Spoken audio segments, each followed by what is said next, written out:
Assalamualaikum geng. Tu dia. Banyak barang sampai satu kontainer tadi bermacam-macam. Cuma valve spring, valve saya tak boleh iklan lagi sebab saya kena packing dulu.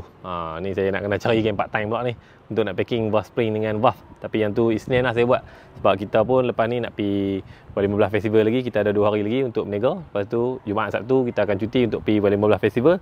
Tak sempat lah nak packing valve spring dengan valve. Yang tu minggu depan baru kita cerita lain. Yang ni barang yang dah siap packing, kita boleh terus jual. Okey, kat tangan saya ni Block 125Z. Okey, Block 125Z saiz 57mm. Okey, macam 2-3 minggu lepas kita dah masuk saiz 59. Yang ni 57. So design dia kalau hangpa dah beli yang 59 tu, kalau hangpa dah tengok dia punya design flow pot dalam tu sama macam yang 59 itu, yang 57 pun sama. Cuma yang ni saya 57. Yang itu saya siap-siap 59. Nanti kita akan ada 58, 56, 60. Cuma itu dia sampai 59 dan yang ni dia sampai 57.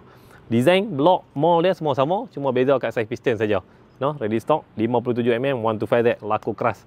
Harga mesti murah punya. Okey, kita ambil daripada ujung ni, kita ada bypass engine, kita ada warna biru, kita ada warna purple, sama macam itu, cuma kita restock balik. Lepas tu yang ni kita ada brake pad Y15 depan, Y15 belakang. Lepas tu kita ada LC depan. Okey, lepas tu yang ni balancer engine. Okey, balancer engine kita ada yang 12mm, kita ada yang 13mm. Sama spek semua macam itu, cuma kita restock balik. Lepas tu yang ni oil filter yang stainless steel. Lepas tu yang ni fuel cock. Fuel cock ni universal lah, semua motor boleh pakai, yang di mana pakai carburetor tu. Okey, yang color purple. Yang ni fuel filter yang besar punya, big punya. Okey, lepas tu kita ada starter gear one way yang Cooper punya, no. Lightweight. Okey, kita restock balik. Dan yang ni bearing one way. Okey, bearing one way ni semua motor boleh pakai lah. Y15, LC dan juga Y16 sama pakai. Okey.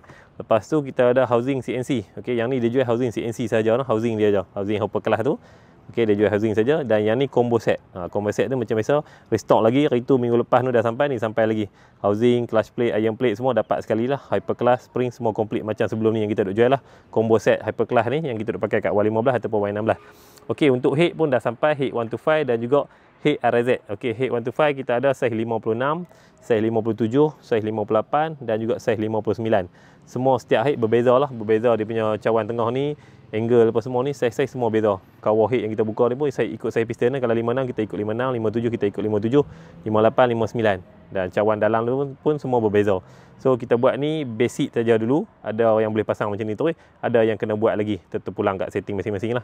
Okey, untuk RZ pula kita start dengan 57, 56 tak sampai, kita masuk 57, 58, 59 dan juga 60. Yang ni pun sama. Yang kalau 57 tu dia akan ikut saiz piston 57 lah. Kalau 58 ikut saiz 58, 59, 60 dia ada beza lah. Setiap saiz tu berbeza dia punya saiz cover, berbeza saiz yang kita buka ikut saiz piston tu.